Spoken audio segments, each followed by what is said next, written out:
Mau nggak mencapai itu? Mau? Mau aja dulu daripada tidak mau. Karena ketika kita mau, kita memikirkannya, kita merasakannya, ingin mencapai level itu. Seperti yang dicapai oleh para nabi, para rasul, para sunan, para wali, para guru-guru suci. Mau saja. Allah yang maha adil tidak pernah membeda-bedakan. Yahdillahu linurihi mayyasha. Allah akan menunjukkan kepada cahayanya siapa saja yang dia kehendaki. Dan siapa yang akan dia kehendaki? Yang punya kehendak. Jadi kalau kita semuanya punya kehendak untuk mencapai itu, kita bisa. Makanya kenapa Nabi Muhammad oleh Allah di Quran dipesankan di surat Al-Kahfi ayat 110. Kul innama ana basyarum mislukum. Kul, katakanlah. Innama ana basyarum mislukum. Sesungguhnya aku adalah manusia biasa seperti kalian. Kenapa Nabi Muhammad disuruh berkata itu di dalam Quran surat Al-Kahfi? Kenapa? Supaya kita tidak mengalami diskriminasi diri.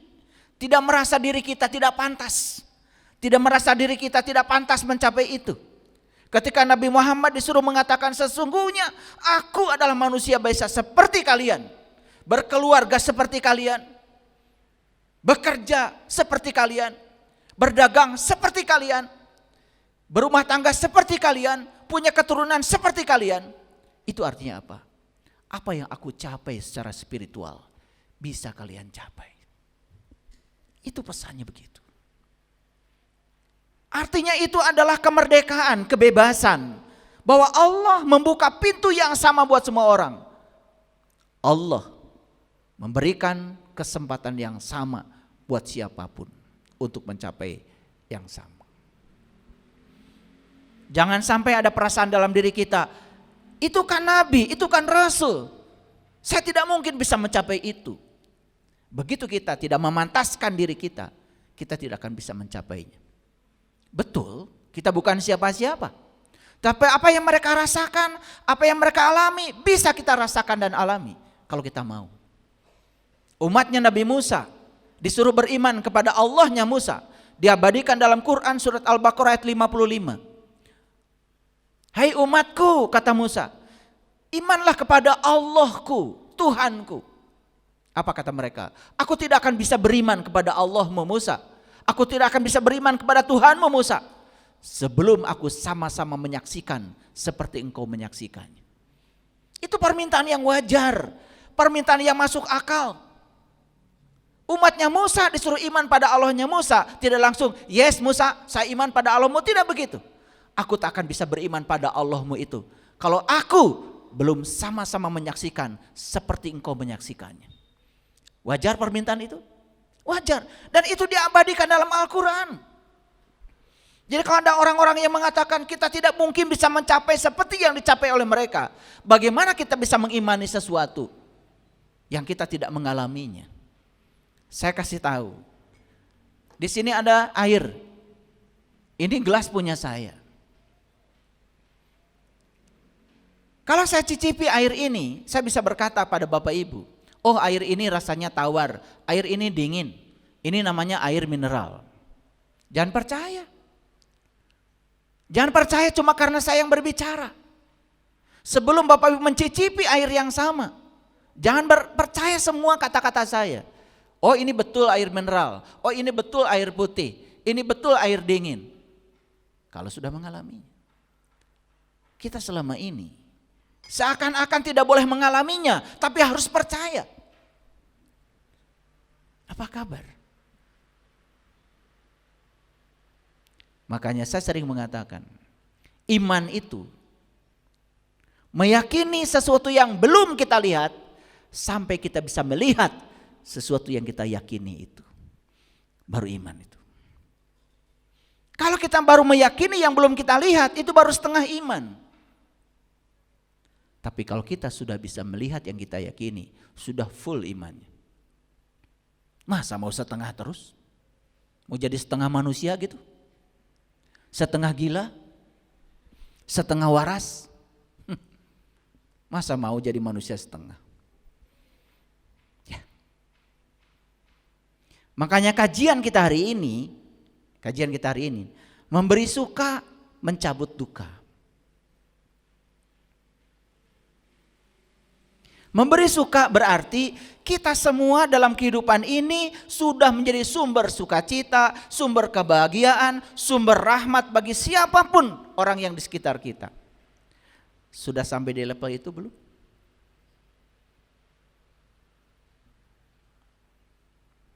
Yang kedua, lebih berat lagi, bukan sekedar memberi suka, tapi kita bisa mencabut duka.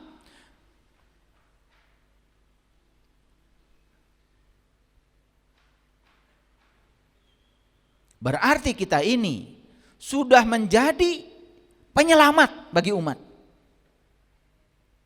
Jangankan jadi penyelamat bagi umat, bagi diri sendiri aja masih bingung.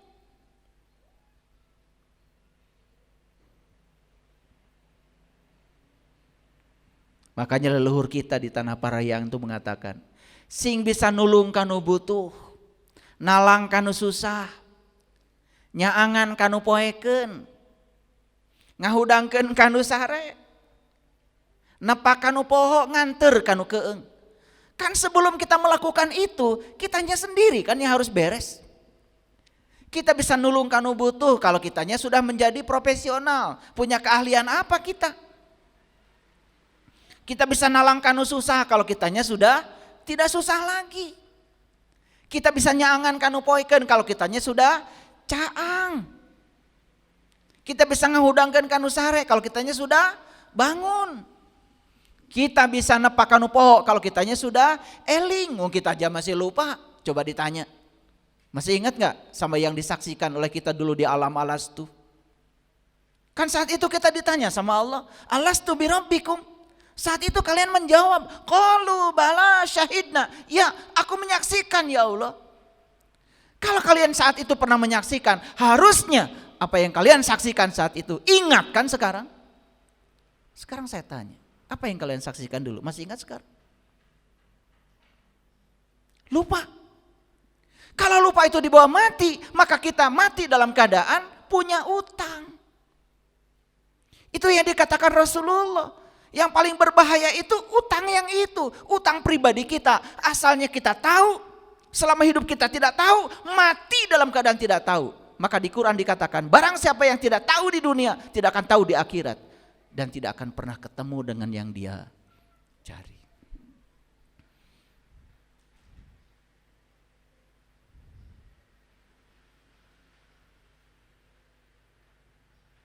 Lupa. Padahal kita asalnya ingat. Kita asalnya tahu, sekarang kita menjadi tidak tahu. Ada gak dalam diri kita, saya ingin tahu lagi ya Allah, apa yang saya pernah tahu, ada gak? Kalau ada, bagus. Asalnya kita tahu, kita menjadi tidak tahu, dan kita tahu lagi, itu namanya taubat. Taubat itu bahasa Arab, artinya kembali. Kembali pada jati diri kita yang asli. Kita tahu siapa diri kita. Makanya siapa yang tahu dirinya, dia akan tahu Tuhannya. Keren kan? Masa tidak pengen tahu? Masa hanya hidup hanya mencapai ini, mencapai itu. Yang bersifat kamadatu, yang bersifat rupadatu. Apa kita tidak ingin mencapai arupadatu? Itu kebahagiaan yang abadi. Kebahagiaan yang tidak luntur lagi. Saya kalau bicara ini, pengen nangis saya. Saya melihat begitu banyak orang sibuk beragama, sibuk menjalankan ritual agama, tapi yang dia lakukan pun dia tidak tahu, tidak menyadari untuk apa. Jadi robot. Saya pengen jus aja di Jepang, udah gak ada pelayan. Semua harus dengan robot. Di Jepang itu punya duit banyak, gak bisa belinya, lapar. Makanya itulah pentingnya adaptif terhadap teknologi. Duit banyak gak bisa cara belinya, lapar. Iya, mana yang harus dipijitnya? Gimana cara masukin duitnya? Di mana ngambil kembaliannya? Makanan apa yang mau dipesan? Semua harus, apalagi tulisannya Jepang.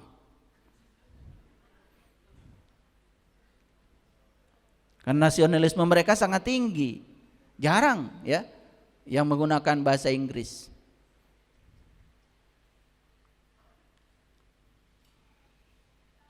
Kalau tidak adaptif terhadap perkembangan.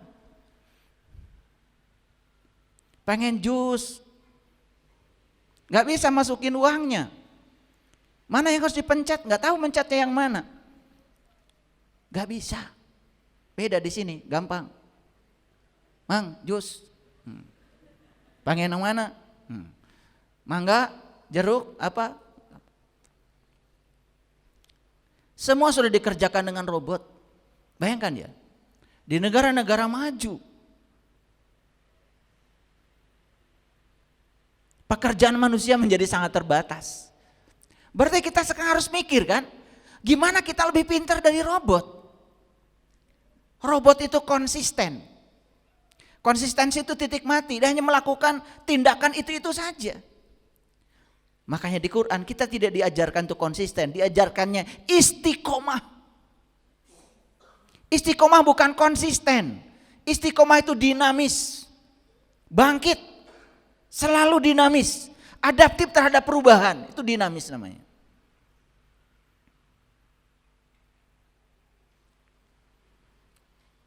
Sebelas hari saya di sana. Toilet aja di sana sudah elektrik semua. Begitu kita duduk di kloset, sudah langsung klosetnya ngasih alarm. Hangat. Jadi pantat tuh hangat. Otomatis. Begitu nyampe di sini, mana klosetnya basah lagi. Betul enggak? Iya. Yang harus dipijit yang mana? Yang mau dibersihkan mana? Apakah yang dibersihkan bagian anus, yang dibersihkan bagian depan? Ya terserah, mijitnya salah ya udah. Ya.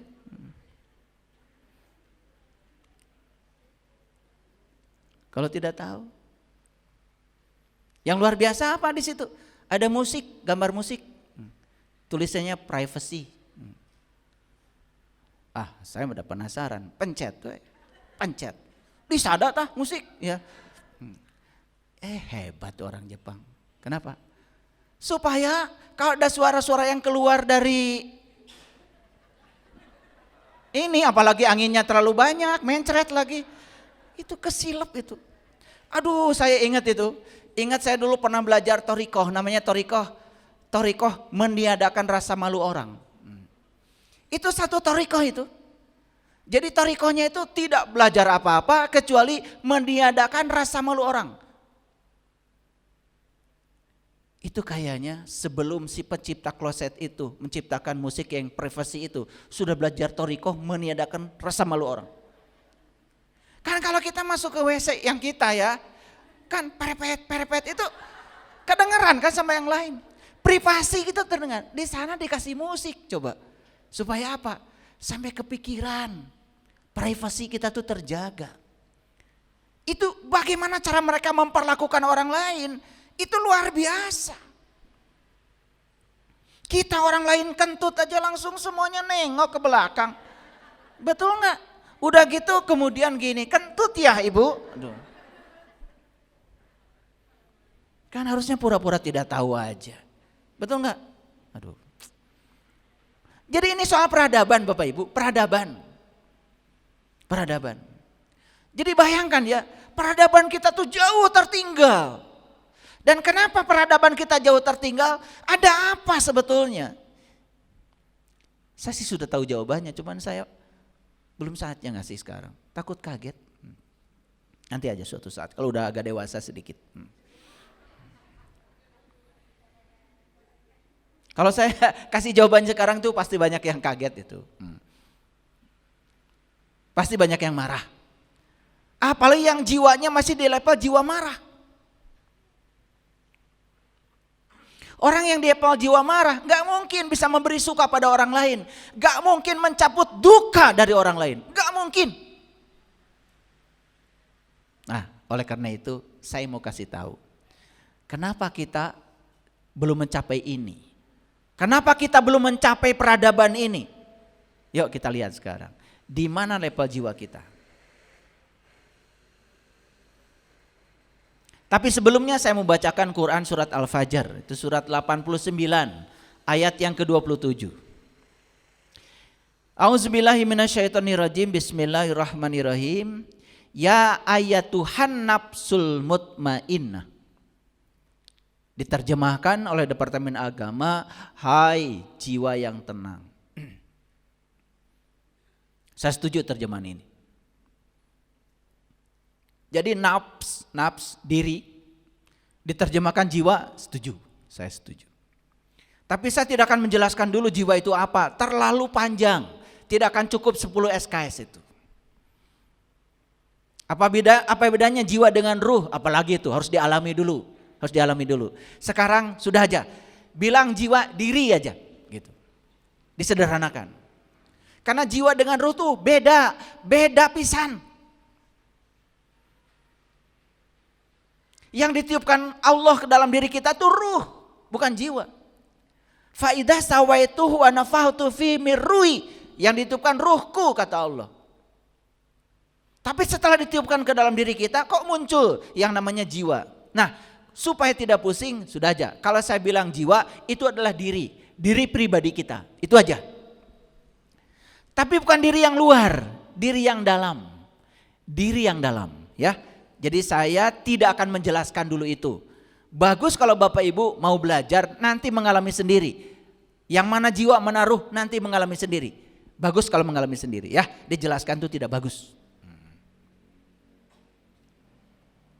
Nah, ini yang dihaikan siapa? Hai jiwa yang tenang. Kira-kira Bapak Ibu dihaikan gak jiwanya?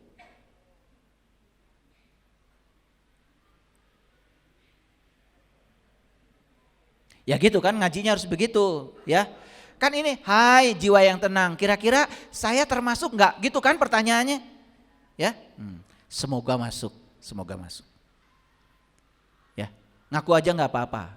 Nanti setelah saya jelaskan baru tahu, oh ternyata saya belum masuk ya. Nanti belakangan. Jadi ini saya sampaikan dulu, hai jiwa yang tenang. Irji'i ila rabbiki. Kembalilah kepada Tuhanmu. Radiyatan mardiyah, dalam keadaan ridho dan diridhoi. Jadi ridho itu harus diridhoi. Cinta itu harus dicintai. Ngaku itu harus diakui. Ya. Kalian boleh ngaku jadi orang beriman, boleh, gak ada masalah. Ngaku presiden juga gak ada masalah. Ngaku Pak RT gak masalah. Ya, ngaku itu boleh, bebas ya, bebas. Tetapi pertanyaan berikutnya, apakah pengakuan saya diaku? Itu kan masalahnya. Kalian kan selama ini ngaku jadi orang beriman aja.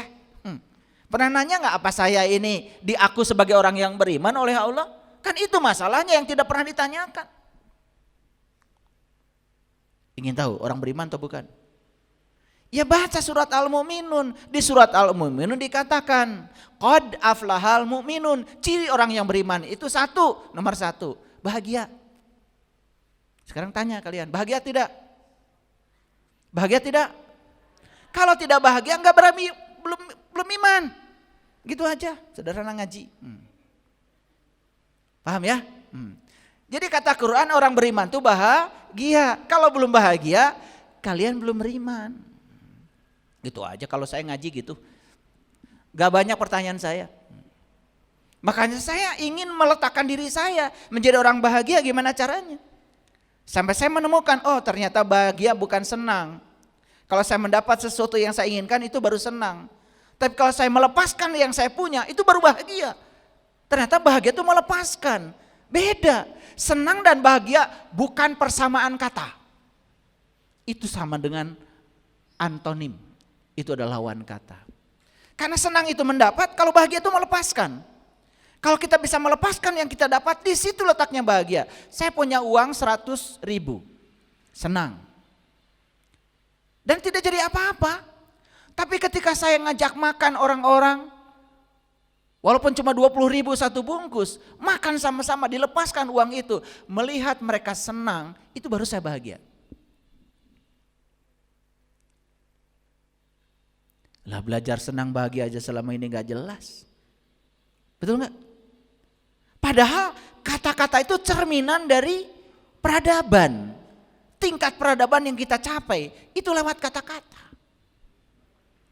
Pertanyaannya, apakah kita dihaikan oleh Allah? Jawabannya sederhana.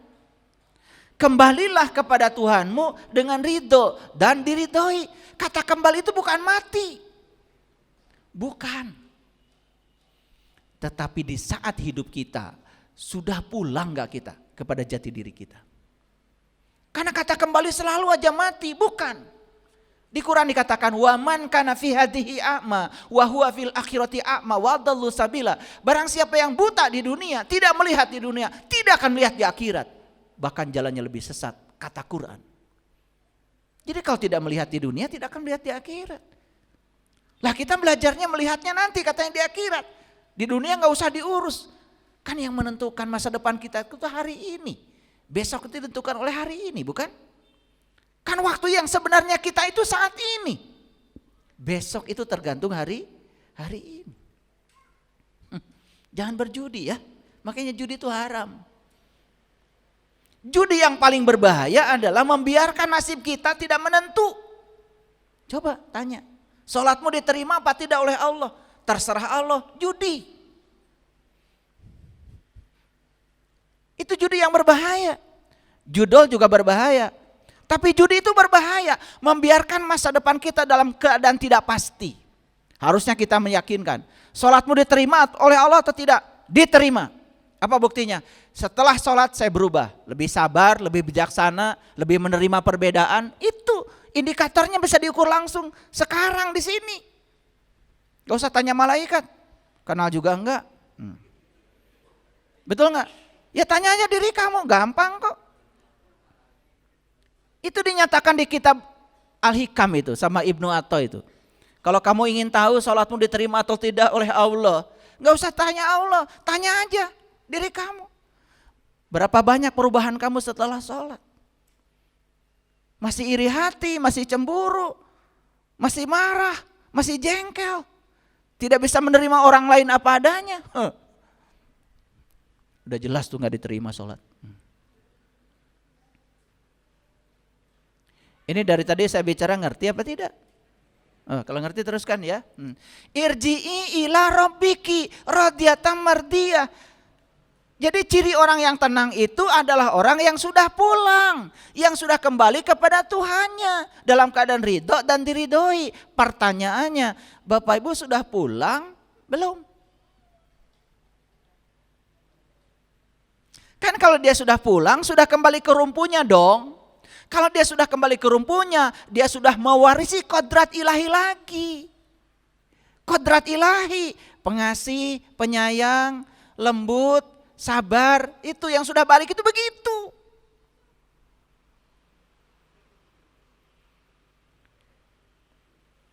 Lanjut. Fadkhuli fi ibadi, maka masuklah ke dalam jamaah hambaku. Siapa hambanya Allah? Yang sudah menghambakan diri kepada Allah. Apa kabar? Malah Allah disuruh menghambakan diri kepadamu. Malah Allah diatur-atur olehmu. Malah Allah harus nurut pada keinginan-keinginan, begitu? Itu yang kau lakukan setiap habis sholat. Diatur Allah itu supaya ngikutin keinginan. Kalau ngikutin keinginanmu disebut mustajab. Begitu kan? Kalau nggak ngikutin keinginanmu disebut tidak mustajab. Pergi ke toko buku, kayaknya salah doa. Cari doa, kumpulan doa-doa mustajab. Tambah bodoh lagi. Itu belajar agama dari kecil di rumah, perpustakaanmu itu cuman isinya itu aja. Kumpulan doa-doa mustajab, itu aja bukunya. Gimana caranya ngatur Tuhan supaya Tuhan ngikutin keinginanmu, begitu. Kalau Tuhan takluk pada keinginanmu disebut mustajab. Kalau enggak takluk tidak mustajab, begitu. Lalu mulai mencari doa-doa apa ya yang mustajab. Lagian ada lagi yang ngajarinya. Saya bingung. Setelah itu cari lagi tempat-tempat yang mustajab. Wah, udah.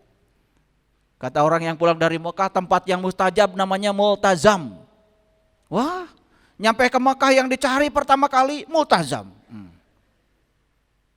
Begitu sampai di Multazam, berebet, ya, kumpulan segala perintah untuk mengatur Tuhan supaya mengikuti segala keinginanmu. Wah, pulang dari sana uring-uringan, ternyata Multazam bohong katanya. Ya, saya sudah doa di sana, ternyata tidak semua keinginan saya dikabulkan sama Allah. Udah, marah lagi sama Allah. Begitu. Orang yang semacam ini mau ngaku sebagai hamba Allah, lucu. Hamba Allah itu mereka yang sudah bisa menerima semua kepastian Allah. Sudah tidak terjebak benar salah, baik buruk, apapun yang terjadi, dia percaya itu kasih sayang Allah. Pagi-pagi ada orang yang WA dari Malaysia. Semoga sedang nonton di TikTok. Saya bisa menemukan kedewasaan diri saya karena saya dikasih ibu saya yang galak. Dan ibu saya dari kecil selalu main rotan. Setiap saya tidak sesuai dengan keinginan ibu saya, selalu rotan hadiahnya. Tapi di akhir WA-nya beliau mengatakan, saya bisa mencapai ini hari ini. Lalu saya balas, kalau ibumu bukan yang itu, yang ahli rotan itu, kamu tidak bisa mencapai diri kamu yang hari ini. Bukankah ibumu yang itu yang kamu bilang salah selama ini adalah cinta kasih Allah? Setelah saya sampaikan begitu, balasannya cuman air mata. Karena kita tidak mengerti kan? Betul nggak?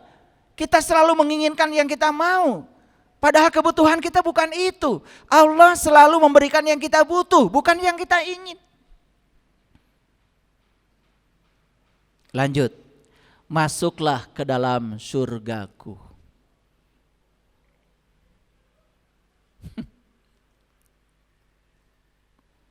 Jadi ternyata jiwa yang tenang itu, satu, sudah kembali kepada Allah.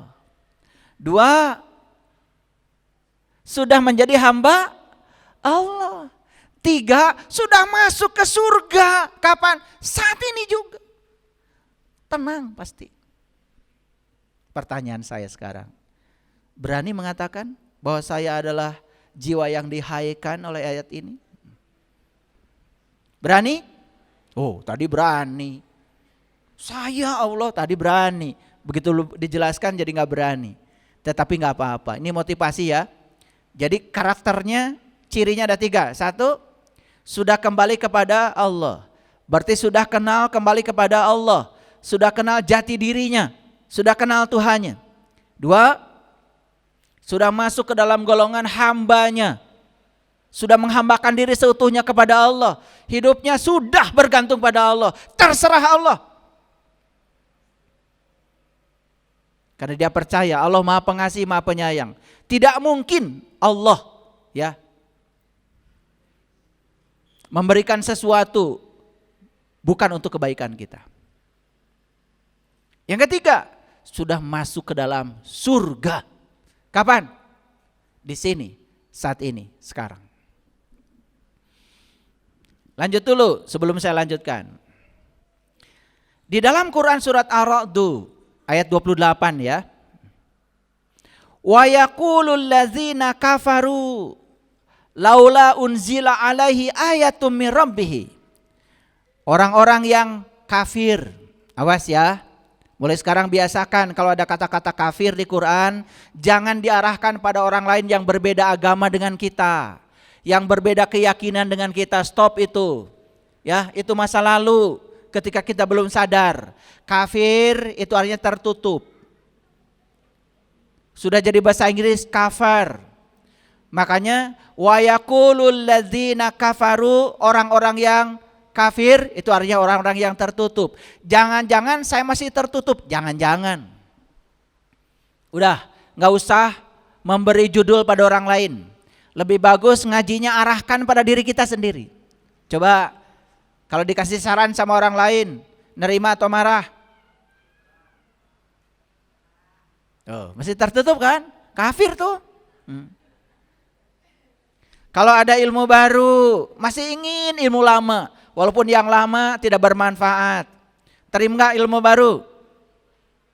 Nggak diterima. Kalau nggak nerima tuh masih kafir tuh, masih tertutup. Jadi kafir itu sudah disempitkan, hanya untuk kasih judul pada orang lain, nggak ada artinya. Itu hanya menimbulkan permusuhan. Coba sekarang kata kafir itu kawinkan dengan diri kita. Jangan-jangan saya masih belum terbuka, jangan-jangan saya masih tertutup. Coba saya tanya, nih kaum laki-laki, kalau dinasehatin sama pasangannya nerima apa tidak?